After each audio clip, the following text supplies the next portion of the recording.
To my YouTube channel. ನಾನು ಸೌಮ್ಯ ಶ್ರೀಜೇಶ್. ಇವತ್ತಿನ recipe chilli chicken with butter garlic rice. ನನ್ನ own recipe ಇದು. Simple ಆಗಿ ಮನೆಯಲ್ಲಿರೋ ಥಿಂಗ್ಸ್ ಅನ್ನು ಬಳಸ್ಕೊಂಡು ಯಾವ ರೀತಿ ಚಿಲ್ಲಿ ಚಿಕನ್ ಮಾಡ್ಕೋಬಹುದು. ಬಟರ್ ಗಾರ್ಲಿಕ್ ರೈಸ್ ಕೂಡ ಅಷ್ಟೇ ತುಂಬಾ ಈಸಿಯಾಗಿ ತುಂಬಾ ಕ್ವಿಕ್ ಆಗಿ ಮಾಡ್ಕೋಬಹುದು. ಎರಡು ಕಾಂಬಿನೇಷನ್ ಅಂತೂ ಸೂಪರ್ ಆಗಿದೆ, ಎಮ್ಮಿ ಟೇಸ್ಟ್, ಬೇಗ ಆಗುವಂತ ರೆಸಿಪಿ ಕೂಡ. ಸೊ ನೀವು ಯಾಕೆ ತಡ ಮಾಡ್ತೀರಾ, ಈ ರೆಸಿಪಿನ ನೋಡ್ಕೊಂಡು ಬರೋಣ ಬನ್ನಿ.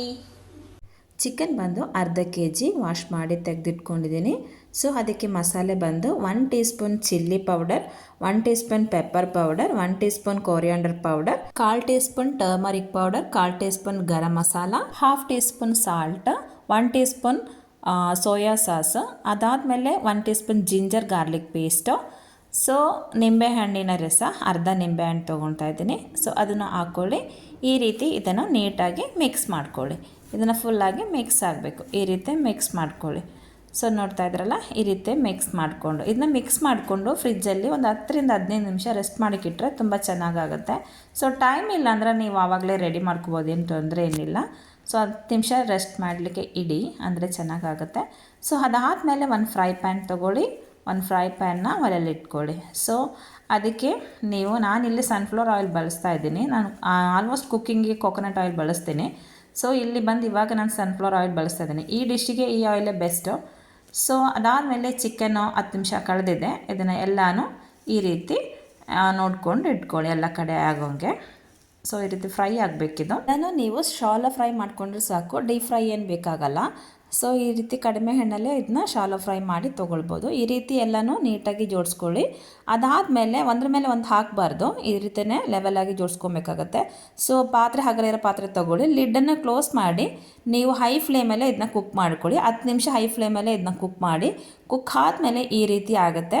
ಸೊ ಈಗ ಒಂದು ಸೈಡು ಫುಲ್ಲಾಗಿ ಕುಕ್ ಆಗಿದೆ. ಇದನ್ನು ನೀವೇನು ಮಾಡ್ಕೊಳ್ಳಿ, ತಿರುಗಿಸಿ ಇನ್ನೊಂದು ಸೈಡ್ ಕೂಡ ಕುಕ್ ಮಾಡ್ಕೊಳ್ಳಿ. ಇವಾಗ ಚಿಕನೆಲ್ಲ ತಿರುಗಿಸಿ ಹಾಕ್ಕೊಳ್ಳಿ. ಈ ರೀತಿ ತಿರುಗಿಸಿ ಹಾಕ್ಕೊಂಡಿದ್ದಾದಮೇಲೆ ಇದನ್ನು ಪುನಃ ಕೂಡ ನೀವೊಂದು 10 ನಿಮಿಷ ಫ್ಲೇಮಲ್ಲೇ ಇಟ್ಕೊಂಡೆ ಕುಕ್ ಮಾಡ್ಕೊಳ್ಳಿ. ಸೊ ಪಾತ್ರೆ ನಾನ್ ಸ್ಟಿಕ್ ಆದರೆ ಅಡಿಗಿಡಿಯಲ್ಲ, ಅದಲ್ಲದಿರೋ ಪಾತ್ರೆ ಆದರೆ ಅಡಿಗಿಡಿಯುತ್ತೆ, ನೋಡ್ಕೊಂಡು ಮಾಡಿ. ಸೊ ಅದಾದಮೇಲೆ ಈಗ ಒಂದು ಸೈಡಲ್ಲಿ ಇನ್ನೊಂದು 5 ರಿಂದ 6 ನಿಮಿಷ ಕುಕ್ ಆದರೆ ಇನ್ನೊಂದು ಸೈಡ್ ಕೂಡ ಕುಕ್ ಆಗುತ್ತೆ. ಸೊ ನೋಡಿದ್ರಲ್ಲ, ಚಿಕನ್ ಎಲ್ಲನೂ ನೀಟಾಗಿ ಫ್ರೈ ಆಗಿದೆ. ಸೊ ಇದು ಫ್ರೈ ಆದಮೇಲೆ ನೀವು ಅದನ್ನು ಒಂದು ಪಾತ್ರೆಗೆ ಎತ್ತಿಟ್ಕೊಳ್ಳಿ. ಇದು ಸಣ್ಣ ಸಣ್ಣ ಪೀಸ್ ಇರೋದ್ರಿಂದ ಬೇಗನೆ ಕುಕ್ ಆಗೋಗುತ್ತೆ. ಸೊ ಮುಚ್ಚಿಟ್ಟು ಕುಕ್ ಮಾಡೋದ್ರಿಂದ ಚಿಕನ್ ಸಾಫ್ಟಾಗಿ ಕುಕ್ ಆಗಲಿಕ್ಕಾಗುತ್ತೆ. ಸೊ ಈ ರೀತಿ ಚಿಕನ್ ಎಲ್ಲ ಬೆಂದಿದೆ.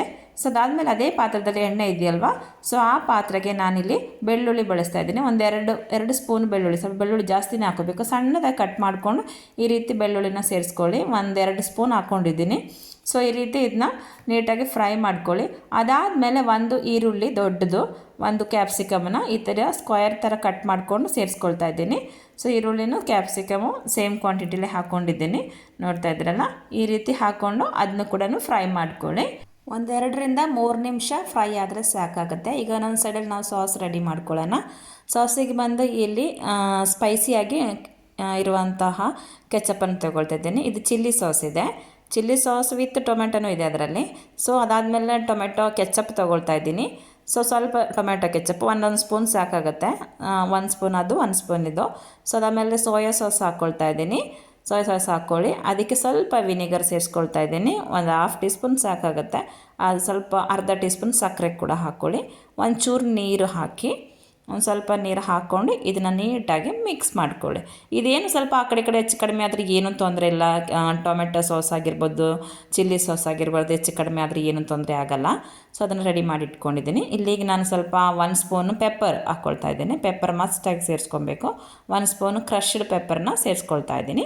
ಅದನ್ನು ಸೇರಿಸ್ಕೊಂಡು ಈ ರೀತಿ ಇದನ್ನು ರೋಸ್ಟ್ ಮಾಡ್ಕೊಳ್ಳಿ. ಅದಾದಮೇಲೆ ನಾವು ಮಿಕ್ಸ್ ಮಾಡಿ ಇಟ್ಕೊಂಡಿರೋ ಸಾಸ್ ಏನಿದೆ ಅದನ್ನು ಕೂಡ ಅದಕ್ಕೆ ಹಾಕ್ಕೊಂಡು ಅದನ್ನು 1 ನಿಮಿಷ ಕುಕ್ ಮಾಡ್ಕೊಳ್ಳಿ. ಈ ರೀತಿ ಅದು ಚೆನ್ನಾಗಿ ಕುದಿ ಬರಬೇಕು. ಈ ರೀತಿ ಕುದಿ ಬಂದಮೇಲೆ ಅದಕ್ಕೆ ಚಿಕನನ್ನು ಸೇರಿಸ್ಕೊಳ್ಳಿ. ಈಗ ನಾವು ಫ್ರೈ ಮಾಡಿ ಇಟ್ಕೊಂಡಿರೋ ಚಿಕನ್ ಇದೆಯಲ್ವ, ಸೊ ಅದನ್ನು ಅದಕ್ಕೆ ಸೇರಿಸಿ ಮಿಕ್ಸ್ ಮಾಡ್ಕೊಳ್ಳಿ. ಬೇಗ ಈಸಿಯಾಗಿ ಆಗೋಗುತ್ತೆ. ಇಲ್ಲಿ ಕೊತ್ತಂಬರಿ ಸೊಪ್ಪನ್ನು ಕೂಡ ಆ್ಯಡ್ ಮಾಡ್ತಾ ಇದ್ದೀನಿ. ನೋಡಿದ್ರಲ್ಲ, ಒಂದು ಸ್ವಲ್ಪ ಕೊತ್ತಂಬರಿ ಸೊಪ್ಪನ್ನು ಆ್ಯಡ್ ಮಾಡಿಕೊಂಡು ಅದನ್ನ ಕೂಡ ಮಿಕ್ಸ್ ಮಾಡ್ಕೊಳ್ಳಿ. ಇವಾಗ ಚಿಲ್ಲಿ ಚಿಕನ್ನು ಮನೆಯಲ್ಲೇ ಈಸಿಯಾಗಿ ಯಾವ ರೀತಿ ಮಾಡ್ಕೋಬೋದು ಅಂತ ನೀವು ನೋಡಿದ್ರಲ್ಲ, ಈ ರೀತಿಯೇ ಬೇಗನೆ ಆಗೋಗುತ್ತೆ. ಸ್ವಲ್ಪ ಚಿಕನ್ ಇದ್ದಾಗ ನೀವು ಟ್ರೈ ಮಾಡಿ ನೋಡಿ, ತುಂಬ ಟೇಸ್ಟಿಯಾಗಿರುತ್ತೆ. ನಾವು ಯಾಕೆ ಹೋಟೆಲಲ್ಲಿ ತಿನ್ನಬೇಕಲ್ವಾ. ಸೊ ಈ ರೀತಿಯೇ ಮಾಡ್ಕೊಬೋದು. ಸೊ ನೋಡಿದ್ರಲ್ಲ, ತುಂಬ ಎಮ್ಮಿ, ತುಂಬ ಟೇಸ್ಟಿ ಕೂಡ ಹೌದು. ನೀವು ಟ್ರೈ ಮಾಡಿ ನೋಡಿ ಈ ರೀತಿ ಚಿಲ್ಲಿ ಚಿಕನ್ ಮಾಡ್ಕೊಳ್ಳೋದು. ಸೊ ಇದಕ್ಕೆ ಇವಾಗ ನಾನಿವತ್ತು ಇಲ್ಲಿ ಕಾಂಬಿನೇಷನ್ ಆಗಿ ಬಟರ್ ಗಾರ್ಲಿಕ್ ರೈಸನ್ನು ಮಾಡ್ಕೊಳ್ತಾ ಇದ್ದೀನಿ. ಬಟರ್ ಗಾರ್ಲಿಕ್ ರೈಸ್ ಅಂತೇಳಿ ನಂದು ಓನ್ ಆಗಿರೋ ಡಿಶ್ ಇದು. ಸೊ ಅದನ್ನು ನೀವು ಟ್ರೈ ಮಾಡಿ ನೋಡಿ, ತುಂಬ ಚೆನ್ನಾಗಿರುತ್ತೆ. ಸೊ ಇಲ್ಲಿಗೆ ಅಲ್ಲಿಗೆ ಸ್ವಲ್ಪ ಸನ್ಫ್ಲವರ್ ಆಯಿಲ್ನ ಬಳಸ್ತಾ ಇದ್ದೀನಿ. ಸೊ ಸ್ವಲ್ಪ ಸನ್ಫ್ಲವರ್ ಆಯಿಲ್ನ ಹಾಕ್ಕೊಳ್ಳಿ, ಒಂಚೂರು. ಇದಕ್ಕೆ ನಾನು ಬಟರ್ ಆ್ಯಡ್ ಮಾಡಬೇಕು. ಡೈರೆಕ್ಟ್ ಬಟರ್ ಹಾಕಿದರೆ ಅದೊಂಥರ ಸಿಗೋದ ಥರ ಆಗುತ್ತೆ. ಸ್ವಲ್ಪ ಎಣ್ಣೆನ ಸೇರಿಸ್ಕೊಂಡು ಜೊತೆಗೆ ಬಟ್ರ್ ಹಾಕ್ಕೊಂಡ್ರೆ ಬಟ್ರ್ ಸೀದೋಗಲ್ಲ. ಸೊ ಎರಡೂ ಮಿಕ್ಸ್ ಮಾಡ್ಕೊಂಡು ಮಾಡೋದಾದರೆ ರೈಸ್ ಚೆನ್ನಾಗಿರುತ್ತೆ. ಸೊ ಈ ರೀತಿ ಸ್ವಲ್ಪ ಬಟರ್ನ ಆ್ಯಡ್ ಮಾಡ್ತಿದ್ದೀನಿ, ಸ್ವಲ್ಪ ಎಣ್ಣೆ ಕೂಡ ಆ್ಯಡ್ ಮಾಡಿದ್ದೀನಿ.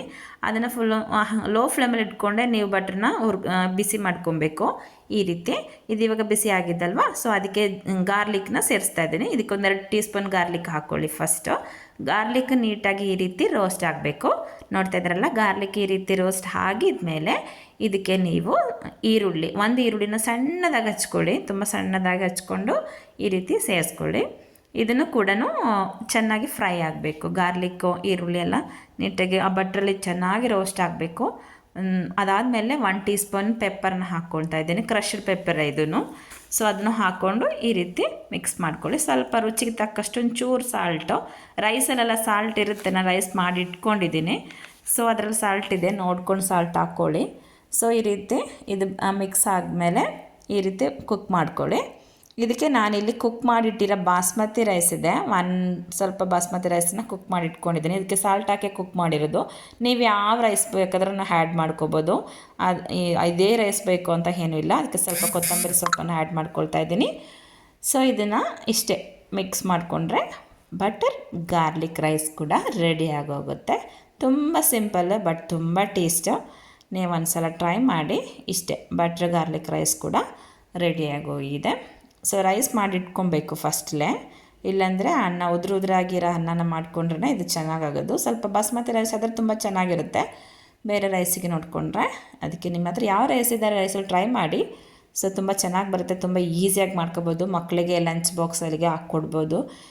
ಯಾವತ್ತು ಒಂದೇ ಥರ ಡಿಶ್ ಮಾಡಿಕೊಂಡು ಬೇಜಾರಾಗೋಗಿರುತ್ತಲ್ವ, ಈ ರೀತಿನೂ ಟ್ರೈ ಮಾಡಿ. ನೋಡ್ತಾ ಇದ್ರಲ್ಲ ಎಷ್ಟು ಚೆನ್ನಾಗಿ ಬಂದಿದೆ ಅಂತೇಳಿ. ನಾನಿಲ್ಲಿ butter garlic rice chilli chicken serve ಮಾಡ್ತಾಯಿದ್ದೀನಿ. ನೋಡ್ತಾ ಇದ್ರಲ್ಲ, ತುಂಬ ಟೇಸ್ಟ್, ಮನೇಲಿ ತುಂಬ ಈಸಿಯಾಗಿ ಬೇಗ ಕ್ವಿಕ್ಕಾಗಿ ಮಾಡ್ಕೊಂಬಿಡ್ಬೋದು. ನಾನು ನಿಮಗೆ ರುಚಿ ನೋಡಿ ನಾನು ಹೇಳ್ಕೊಡ್ತೀನಿ. ನೋಡ್ತಾ ಇದ್ರಲ್ಲ, ಬಾಯಲ್ಲಿ ನೀರು ಬರ್ತಾಯಿದೆ. ಸೊ ತುಂಬ ಚೆನ್ನಾಗಿರುತ್ತೆ, ನೀವು ಮಸ್ಟಾಗಿ ಟ್ರೈ ಮಾಡಿ. ಟ್ರಸ್ಟ್ ಮಿ ಗೈಸ್, ನೋಡಿ ಅಷ್ಟು ಚೆನ್ನಾಗಿದೆ, ತುಂಬ ಸಿಂಪಲ್ ಕೂಡ. ನಾನು ಇದನ್ನು ಟೇಸ್ಟ್ ಮಾಡಿ ನಿಮಗೆ ಹೇಳ್ತೀನಿ. ತುಂಬ ನನಗೆ ಅದನ್ನು ತಿನ್ನಬೇಕು ಅಂತಲೇ ಆವಾಗಲೇ ತಿನ್ನಬೇಕು ಅನಿಸ್ಬಿಟ್ಟಿದೆ. ನೋಡಿ ತುಂಬ ಟೇಸ್ಟಿಯಾಗಿದೆ, ಹೇಳೋಕ್ಕೆ ಆಗ್ತಾಯಿಲ್ಲ, ಅಷ್ಟು ಚೆನ್ನಾಗಿದೆ.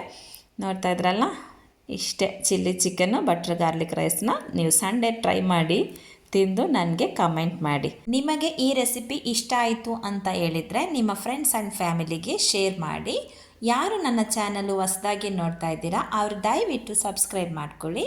ಹಾಗಿದ್ರೆ ಮುಂದಿನ ಒಳ್ಳೆಯ ಒಂದು ರೆಸಿಪಿಯೊಂದಿಗೆ ಸಿಗೋಣ. Other then Soumya Sreejesh.